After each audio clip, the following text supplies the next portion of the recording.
د الفا پرایم د عمرې حج قرعه کشۍ د نیکمرغه ګټونکو د جایزو ورکولو محفل ته ښه راغلاست وایم. در جریان ماه مبارک رمضان ما توانستیم 20 برنده داشته باشیم.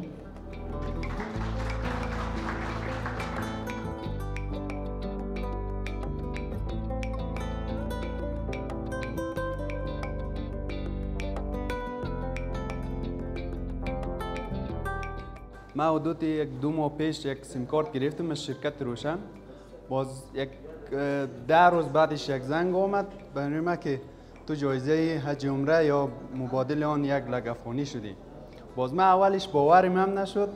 باز دوباره که زنگ آمد باور کردم آمدم اینجا. باز بسیار زیاد تشکری میکنم از شرکت روشن و کسایی که زحمت کشیدن در این راستا.